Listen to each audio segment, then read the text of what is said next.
الحمد للہ رب العالمین والصلاة والسلام علی تمام عدت المرسلین وخاتم النبیین سیدنا و نبینا محمد وآلہ الطیبین الطاہرین واصحاب المنتجبین. اما بعد، واجب التکریم حاضرین مجلس، میرے لیے اس محفل میں شرکت انتہائی خوشی اور مسرت کا باعث ہے. آپ لوگ میرے خطابات سنتے ہیں، اب انٹرویو انٹرنیٹ پر بھی ساری دنیا میں جا رہے ہیں، اور آسٹریلیا سے سویڈن ناروے تک لوگ جو نا مرد عورتیں مجھے یاد کرتے ہیں. میں اللہ کا شکر گزار ہوں کہ ان کے خیالات ایسے ہیں کہ اگر آپ جیسے 4 عالم بھی پورے عالم اسلام میں ہوتے نا تو ان کی بیڑی جو چیز سنور جاتی. یہ وحدت امت جو ہے میرے لیے یہ صرف کوئی ایک مجلس کا موضوع نہیں، میرے جسم و جان میں یہ سمایا ہوا. اور میں سمجھتا ہوں کہ مسلمان جب تک ایک نہ ہوں گے، ایک ہوں مسلم حرم کی پاسبانی کے لیے، نیل کے ساحل سے لے کر تا بخا کے کاش. صحیح معنوں میں آپ کو ایک ہونا چاہیے. اور میں یہ بات میں رسمی طور پر نہیں کہہ رہا، میری عمر گزری ہے کہ میں نے یہ جتنے گروہ ہیں نا اسلام کے، ان کے سب کے بنیادی ماخذ کا مطالعہ کیا ہے. میرے پاس وہ سارے موجود ہیں. میں مناظرے کی کتابوں کو ہاتھ نہیں لگاتا. ان لوگوں نے پیشہ بنا رکھا کہ دوسروں کی تصویر بگاڑ کر پیش کی جائے، ساری بربادی کا باعث یہ ہے. میں اپنے علماء سے بھی کہتا رہتا ہوں کہ آپ کسی گروہ کے بارے میں بات کریں تو 2 باتوں کا خیال رکھنا چاہیے. میرے حیدر بھائی وہ توجہ دلا رہے تھے، جھگڑے ختم ہو جائیں گے. ایک تو آپ کسی گروہ کے بارے میں جو کہیں کہ وہ لوگ ایسا کہتے ہیں، ان سے پوچھیں کہ ان کی کتابوں میں جو روایت ہے اس کو وہ مستند مانتے ہیں، ویلڈ تسلیم کرتے ہیں. اگر وہ خود بیزار ہیں کہ نہیں یار بے شک ہماری کتابوں میں لکھی ہے مگر یہ جھوٹے راویوں کا اضافہ، ہم نہیں اس کو مانتے، تو ان کی جان چھوڑو. شیعہ اور سنی سارے پہلے یہ بات جو ہے طے کریں کہ جو حوالہ دیں گے اس کے بارے میں اس گروہ سے پوچھ لیں کہ تم اس روایت کو مستند مانتے ہو. اگر وہ خود ہی کہیں کہ نہیں موضوع ہے، ضعیف ہے، تو کیا پیش کرنے کا فائدہ. اور اگر وہ روایت صحیح بھی ہے تو ان سے ہی پوچھیں کہ تمہارے علماء اس کی کیا توجیہ اور تشریح کرتے ہیں. 2 باتیں کہ روایت صحیح ہے اور مفہوم اس کا کیا، جو معنی وہ لیں اس پر اگر کوئی اعتراض کر سکتے ہیں آپ کریں. آپ خود ہی اپنی طرف سے ایک معنی گڑھیں، اس پر اعتراض کرنا شروع کر دیں، یہ جدل ہے، لڑائی ہے، کوئی علمی بحث نہیں ہے. روایت مستند ہو، مفہوم خود وہ گروہ بیان کرے، پھر آپ دیکھیں کچھ بھی نہیں جھگڑا، سارے مسلمان ایک ہی بات پر متفق ہیں.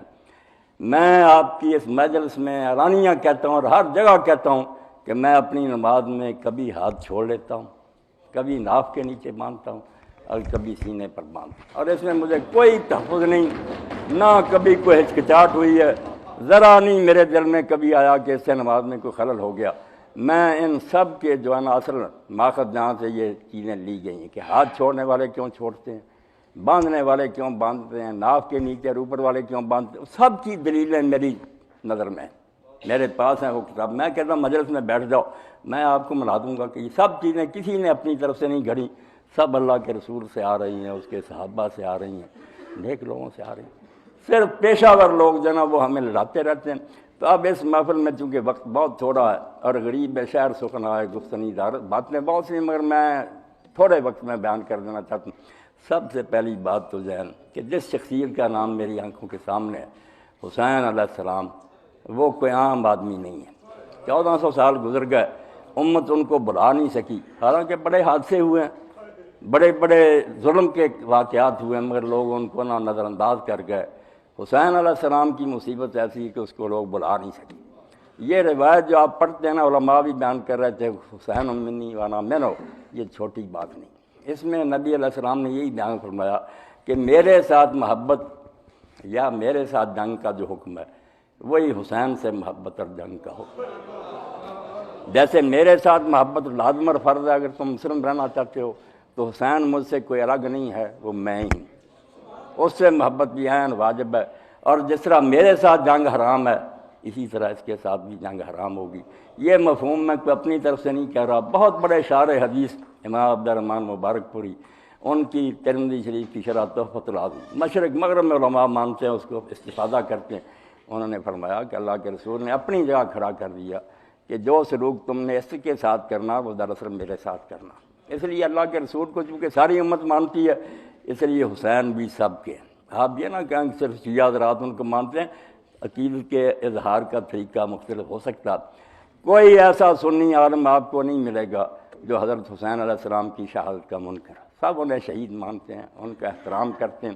جن بد نصیب لوگوں نے امام علیہ السلام کی شہادت میں شبہ کیا ان کا نام سنی حضرات کے ہاں ناصبی ہے، اور وہ شاہ عبدالعزیز جیسے آدمی جن سے بڑھ کر شیعوں کی مخالفت میں کسی نے نہیں لکھا، وہ بھی لکھتے ہیں کہ رافضی جو ہے نا شیعہ حضرات، یہ ان ناصبیوں سے 1000 درجہ بہتر ہے، یہ اللہ کے رسول کی اولاد کی محبت میں ذرا حد سے بڑھ گئے، وہ دشمنی کرتے اور دشمنی کو اللہ کے رسول کی اولاد کے ساتھ اپنا دین بنائے بیٹھے۔ اسی لیے ایک شخص ہوا ہے عالم اسلام میں قاضی ابوبکر ابن عربی، جس کے ناپاک قلم سے یہ الفاظ نکلے کہ قتل الحسین بسیف جدی، حسین اپنے نانا کی تلوار سے قتل ہوا، وہ باغی تھا، شریعت کے حکم کے مطابق مارا گیا۔ صرف ایک شخص ایسا ہوا جس کے بارے میں امام سخاوی کہتے ہیں کہ جب ہم پڑھ رہے تھے اپنے استاد سبکی رحمۃ اللہ علیہ کے پاس، تو جب یہ بات آئی کہ قاضی ابوبکر ابن عربی نے کہا کہ حسین کا قتل شریعت کے مطابق ہوا، وہ باغی تھا، واجب القتل تھا، تو امام سبکی رحمۃ اللہ علیہ شیخ الاسلام تھے، بہت روئے اور کہا کاش قاضی ابوبکر کا کلمہ اس وقت ٹوٹ جاتا جب اس نے یہ ناپاک الفاظ لکھے، حسین باغی اور یزید جو امیر المومنین۔ اس لیے حضرت حسین علیہ السلام اتنی بلند شخصیت ہیں کہ علامہ اقبال کے 2 اشعار ہی آپ کی خدمت میں عرض کر دوں۔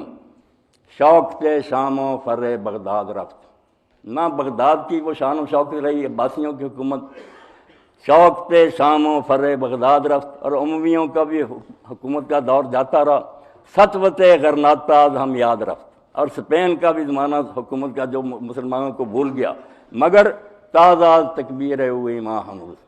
حسین علیہ السلام کا اللہ اکبر کا نعرہ جو ہے اس سے اب بھی ہمارا ایمان تازہ ہے۔ سلطنتیں مٹ گئیں، کوئی پڑھا لکھا جانتا کہ غرناطہ بھی کوئی تھا یا بغداد اور شام میں بھی کوئی حکومتیں تھیں، مگر حسین علیہ السلام کی سلطنت، ان کی فتح، تازہ تکبیر ہوئی ماں ہنوز۔ تو کہتے ہیں ان کا جو تکبیر کا نعرہ تارے ماں از زخم لرزاں ہنوز، جو انہوں نے ہمارے مضراب پر چوٹ اڑگائی نا، اس سے سریں اب بھی نکل رہی ہیں، ایمان کے نعرے جو ہے نا بلند ہو رہے ہیں۔ اور یہ عجیب معاملہ ہے کہ بظاہر جیسی شکست حسین علیہ السلام کو ہوئی کسی کو نہیں ہوئی۔ آپ دیکھتے ہیں شہید کر دیے گئے، سر نیزوں پر چڑھا دیے گئے، لاشوں پر گھوڑے دوڑا دیے گئے، بظاہر ناکامی کے انتہا ہو گئی، بیویاں اور بچے قید ہو گئے، بازاروں میں وہ پھرائے گئے، اور اتنا ظلم ہوا کہ اس سے بڑا ظلم اس کائنات میں نہیں ہوا۔ مگر فیصلہ بالکل الٹ ہوا کہ جو جتنا زیادہ ہارا اتنا ہی زیادہ فتح مند اور وہ کامیاب ہوا۔ پوری امت نے اس کے حق میں فیصلہ کیا کہ وہ سید الشہداء ہے، شہیدوں کا سردار ہے، یعنی انسانی ضمیر نے گواہی دی کہ بظاہر ٹھیک ہے وہ ہار گئے، اور بالکل وہی بات ہوئی من کا نا، جو یہ چاہتا کہ دیکھے کہ محبت کا انجام ہوتا وہ میرے مقبرے کو آ کر دیکھے کربلا میں، کہ بظاہر یہ ہوتا ہے کہ سر قلم ہو جاتے ہیں، مگر حقیقت میں وہ شخص جو ہے نا وہ ناکام نہیں ہوتا، فتح مند ہوتا ہے۔ اس لیے حق کی فتح ہوئی، بظاہر ناکامی ہوئی، مگر دراصل کامیابی نصیب ہوئی۔ اس لیے ایک طرف تو حضرت حسین علیہ السلام کا جو مقام ہے وہ اتنا بلند اور اعلیٰ ہے کہ اس کو ہم بلا نہیں سکتے۔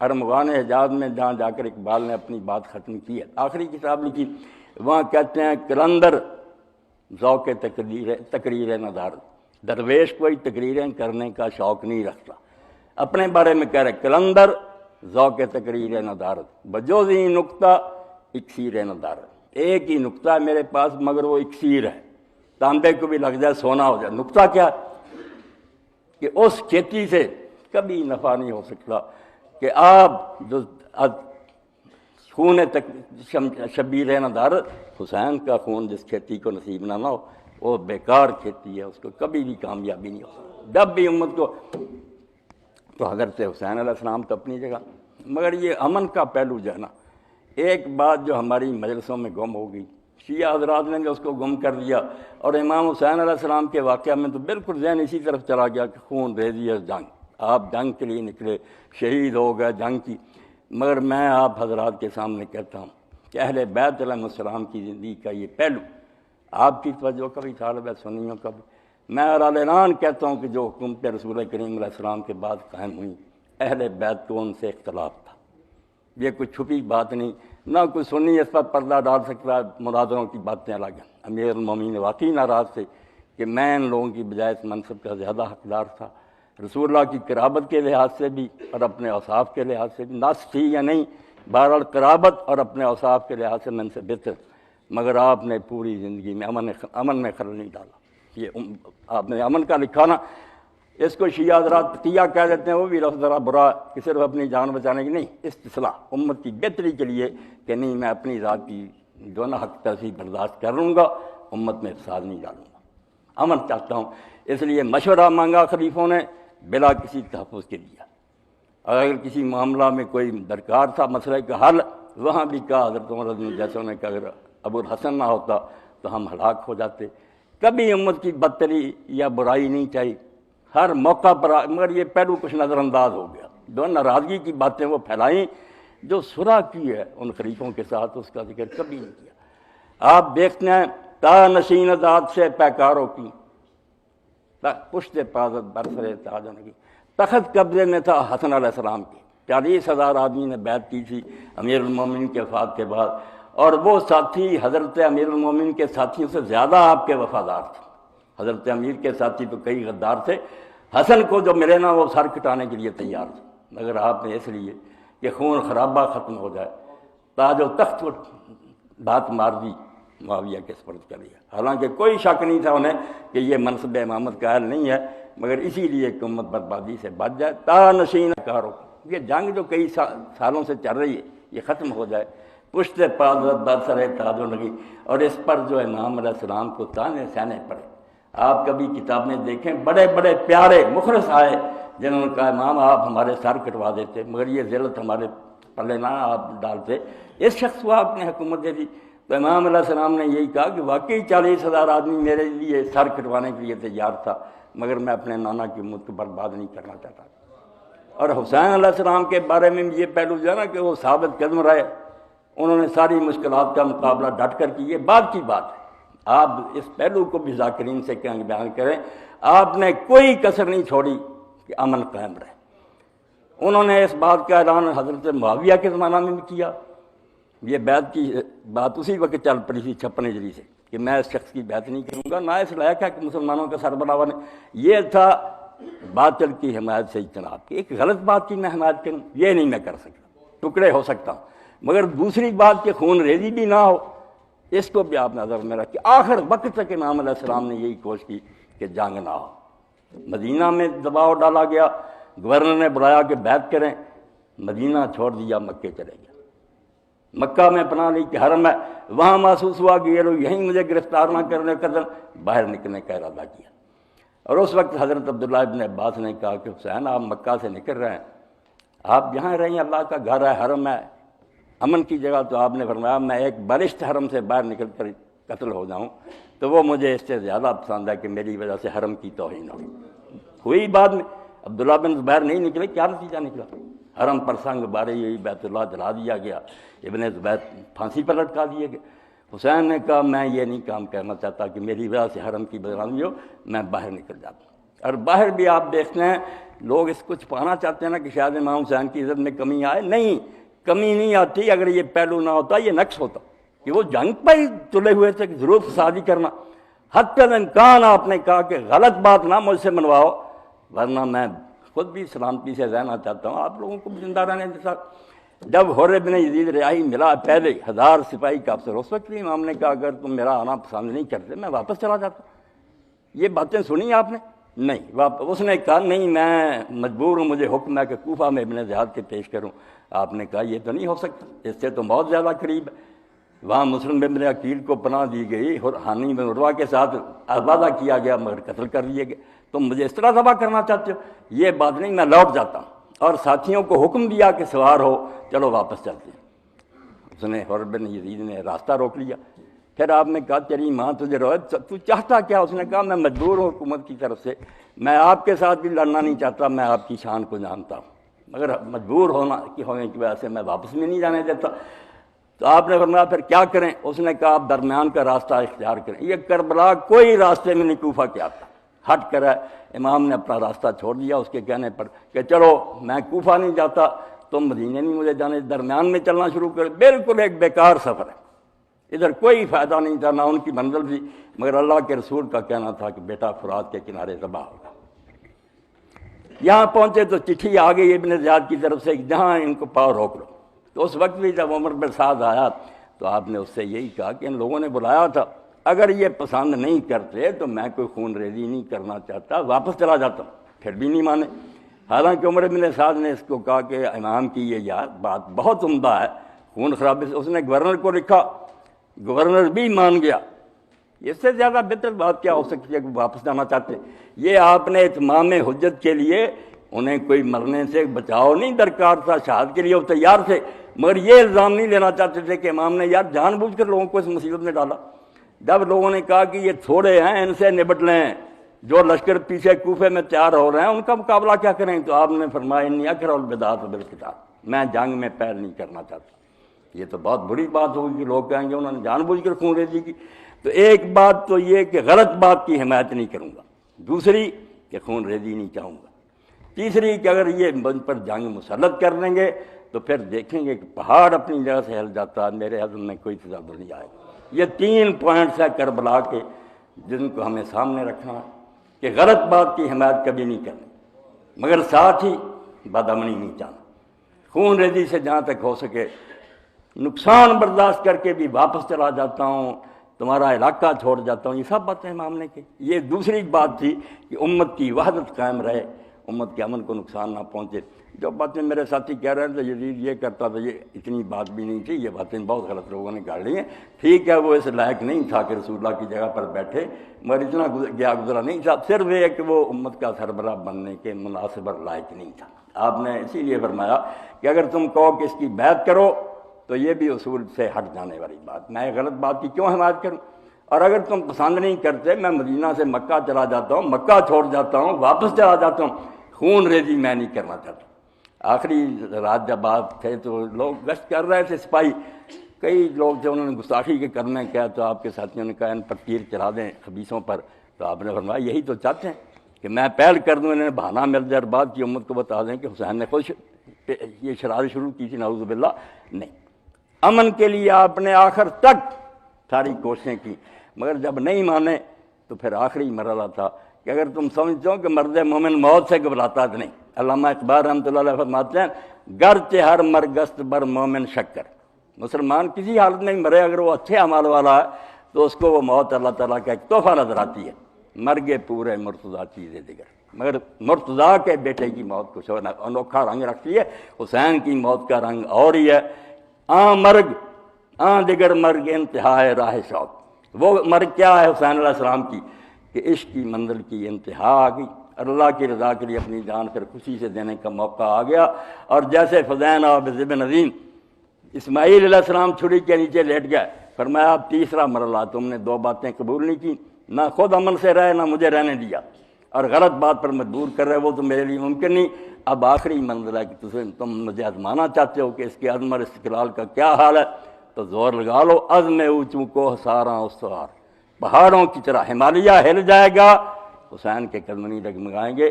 اور اسی لیے سید و شہداء ہوئے۔ اب ہم میں سے کئی لوگ کہہ دیتے ہیں سنی حضرات کہ سید و شہداء تو اللہ کے رسول نے حضرت حمزہ کو کہا، بالکل ٹھیک کہا، وہ ان کے زمانہ کے سید و شہداء، مگر اسی کا ٹکڑا ہے کہ سید و شہداء حمزہ تو عبد المطلب و رجل قام فی وجہ امام جائر، اور دوسرا سید و شہداء وہ ہوگا جو ایک ظالم حکمران کے مقابلہ میں کھڑا ہوگا، یا مرو و یا نہ، جو اس کو بری باتوں سے روکے گا اور نیک باتوں کا قتل ہو، وہ ظالم اس کو قتل کر دے گا۔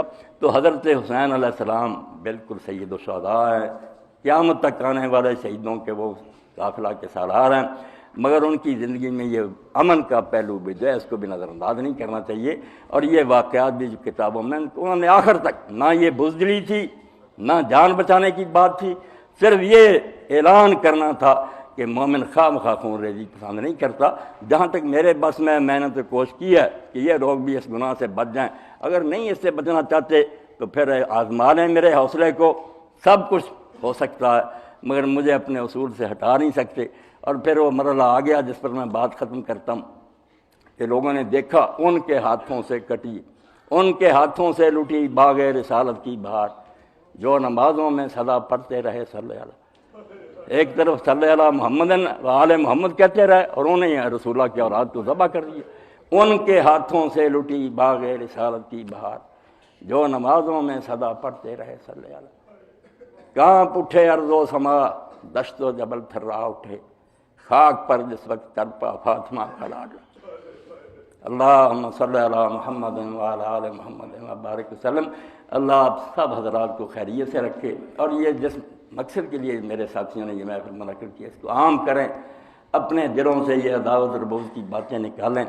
آپ اللہ کے رسول کے نام لیوا، حضور علیہ السلام سے تعلق سب سے بڑا رشتہ، باقی سارے تعلق اور رشتے اس کے مقابلہ میں ہیچ ہیں۔ یہی بڑی بات ہے کہ آپ سے پوچھے کون ہے آپ کا، محمد صلی اللہ علیہ وسلم کے نام لیوا۔ اللہ اسی پر ہمیں رکھے، اسی پر مارے اور اسی پر زندہ کرے۔ وآخر دعوانا الحمدللہ رب العالمین۔